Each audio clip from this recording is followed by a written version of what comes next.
O mundo, outrora um mapa de terras desconhecidas e mares inexplorados, acenava para o espírito aventureiro. Era um convite à descoberta, um chamado à exploração. Por séculos, os europeus voltaram seus olhos para o Oriente, atraídos pelas histórias de especiarias exóticas, sedas reluzentes e riquezas inimagináveis, como um Eldorado distante. Mas entre eles e esses tesouros estava o Atlântico, vasto e imponente como o Monte Roraima, uma barreira aparentemente intransponível. Então surgiu uma fagulha de esperança, um sopro de possibilidade, como a brisa do mar da Bahia. E se houvesse outro caminho, uma rota a oeste, navegando por entre os mistérios do oceano, até as Índias, na Península Ibérica, um jovem Cristóvão Colombo, movido por uma ambição tão grande quanto o rio Amazonas e uma sede insaciável por desbravar o desconhecido, debruçava-se sobre mapas antigos e cartas celestes. Ele vislumbrava uma rota mais curta para o Oriente, uma ideia revolucionária que desafiava a sabedoria convencional como um novo ritmo de samba que quebrava as regras do carnaval. Sua visão, uma mistura de cálculos precisos e uma fé inabalável como a de um romeiro em Aparecida, finalmente conquistou o apoio da corte espanhola. Com o apoio da rainha Isabel, Colombo se lançou em uma jornada arriscada rumo ao desconhecido, uma rota de naus de madeira, singrando as águas vastas do Atlântico. Ele partiu. Semanas se transformaram em meses. O horizonte, infinito como as praias do Nordeste, era um lembrete constante da audácia de sua empreitada. A tripulação, composta por marinheiros calejados e jovens sonhadores, enfrentou tempestades implacáveis, suprimentos minguantes e o medo constante do desconhecido, como uma partida de futebol contra um rival histórico. Mas Colombo, com a persistência de um vendedor de praia, os encorajava a persistir, o olhar firme no horizonte a oeste. Sua fé em seus cálculos, na curvatura da terra, era a sua força motriz, como o ritmo contagiante de um tamborim. Ele apostou sua vida, sua reputação e o destino de seus homens na certeza de que, em algum lugar além da imensidão azul, havia terra firme.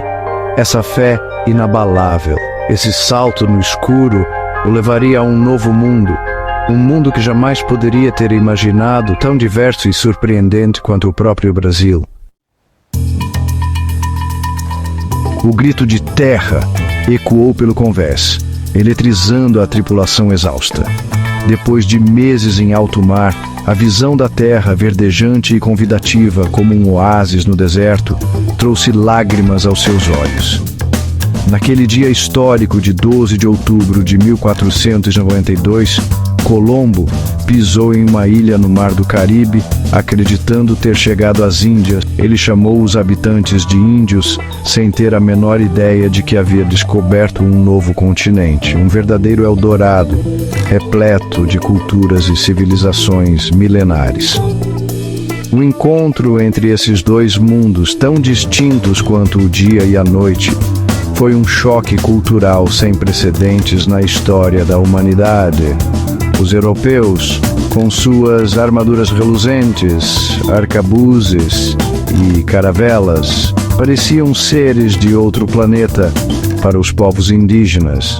Os nativos, com seus cocares, pinturas corporais e adereços de conchas e penas, eram igualmente exóticos aos olhos dos recém-chegados em cá.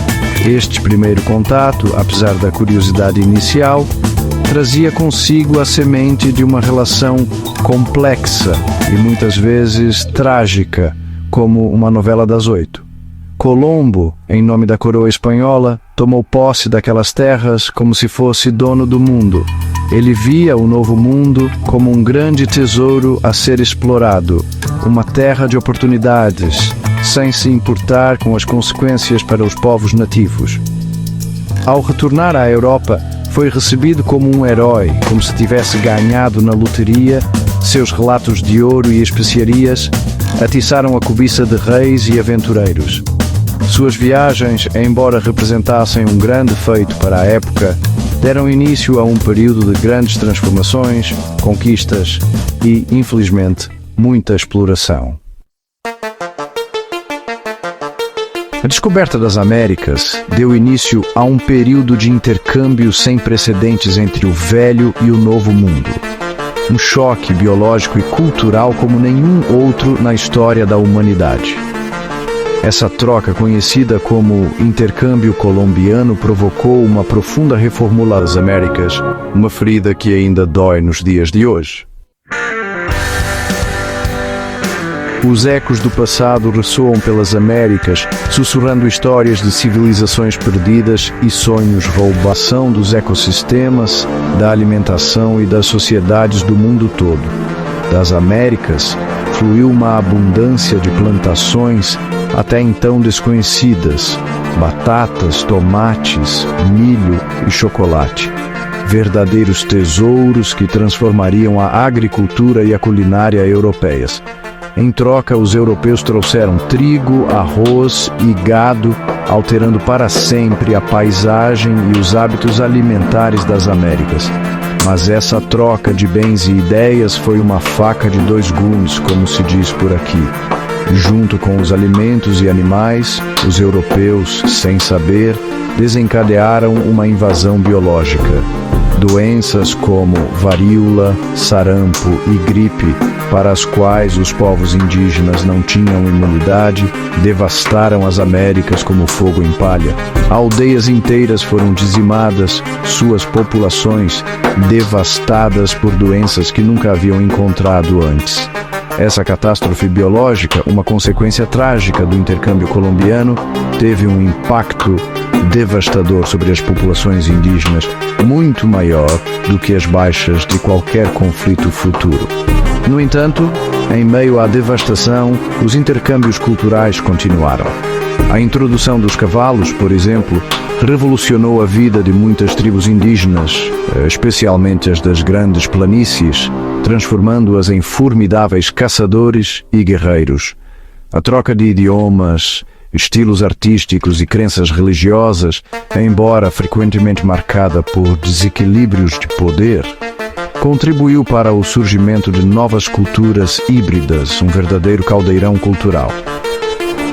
O intercâmbio colombiano, um fenômeno complexo e multifacetado, deixou uma marca indelével no mundo, moldando os destinos dos continentes e entrelaçando para sempre o destino de pessoas separadas por vastos oceanos, mostrando que, no fim das contas, somos todos farinha do mesmo saco. À medida que mais e mais europeus desembarcavam no Novo Mundo, atraídos por sonhos de fortuna, terras e liberdade religiosa, o frágil equilíbrio dos primeiros contatos se estilhaçava, feito um castelo de cartas ao vento. Os conquistadores espanhóis, munidos de armamento superior e uma ambição que não conhecia limites, tal qual a fome de um bandeirante, lançaram-se em uma campanha de conquista, subjugando as populações nativas e tomando para a coroa espanhola vastos territórios, como se fossem donos do mundo. Do Império Azteca, no México, ao Império Inca, nos Andes, civilizações milenares ruíram sob o peso da invasão europeia, como um casarão antigo que não resiste a uma tempestade. A busca incessante por ouro e prata, o combustível da cobiça dos impérios, a verdadeira sete cabeças daquela época, alimentou a conquista europeia, como lenha na fogueira da ambição.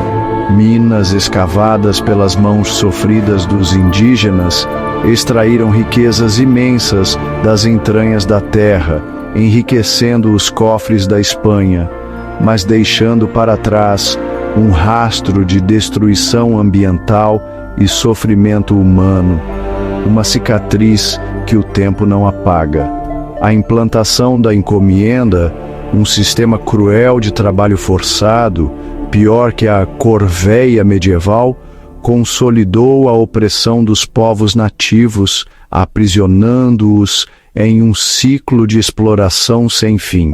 Sob esse regime desumano, os indígenas eram obrigados a trabalhar em plantações e minas, suportando condições degradantes e maus tratos, como se fossem menos que humanos. A chegada dos europeus também trouxe consigo um choque de crenças espirituais, um verdadeiro encontro de gigantes, mas com um final já escrito.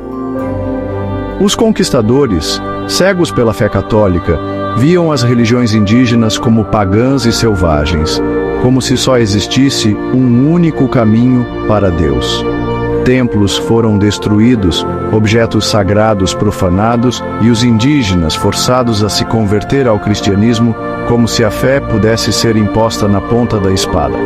Esse ataque brutal à sua identidade espiritual, somado ao extermínio de suas populações e à perda de suas terras ancestrais, deixou uma ferida profunda e incurável no tecido cultural das outrora prósperas cidades asteca, maia e inca, com seus grandiosos templos e palácios, jazem agora em ruínas, testemunhos silenciosos do impacto devastador da colonização europeia. Os descendentes desses impérios outrora poderosos ainda carregam o peso da história, suas tradições e línguas, lutando bravamente para sobreviver em um mundo para sempre transformado pela chegada dos europeus. A remoção forçada dos povos indígenas de suas terras ancestrais, como aconteceu com inúmeros povos originários do Brasil, como os Guarani Kaiowá, e o confinamento em reservas, fragmentaram suas culturas e interromperam seu modo de vida tradicional. A perda da terra, intrinsecamente ligada às suas crenças espirituais e identidade cultural, teve um impacto devastador em suas estruturas sociais e tradições. A luta pela demarcação de terras indígenas, como vemos no Brasil hoje, é uma batalha crucial para a sobrevivência dessas culturas. As políticas de assimilação forçada, implementadas pelas potências europeias, visavam a erradicação das línguas, religiões e práticas culturais indígenas, substituindo-as por costumes e crenças europeias. Um exemplo disso no Brasil foi a proibição de línguas nativas, uma tentativa de apagar a rica cultura indígena. Apesar dos horrores que suportaram, os povos indígenas demonstraram uma notável resiliência. Eles lutaram contra seus opressores, organizando levantes e preservando seu patrimônio cultural por meio de narrativas, música e arte. A força da cultura dos povos do Xingu é um exemplo vivo dessa resistência. Suas histórias transmitidas através de gerações mantiveram viva a memória de seus ancestrais e sua profunda conexão com a terra, como a tradição oral, tão forte em diversas culturas, e sua resistência, tanto física quanto cultural, permanece como um testemunho da força inabalável do espírito humano. A história da chegada dos europeus nas Américas é frequentemente contada sob uma perspectiva eurocêntrica, uma narrativa que foca nos feitos dos exploradores, nas ambições dos impérios e na disseminação da civilização ocidental. Tipo, descobriram as Américas, né? Mas para entender de verdade a complexidade desse período histórico, a gente precisa mudar o ponto de vista e ouvir as vozes que foram silenciadas por tanto tempo, as vozes dos povos indígenas, que já chamavam essas terras de lar muito antes dos europeus chegarem, tipo, milhares de anos antes.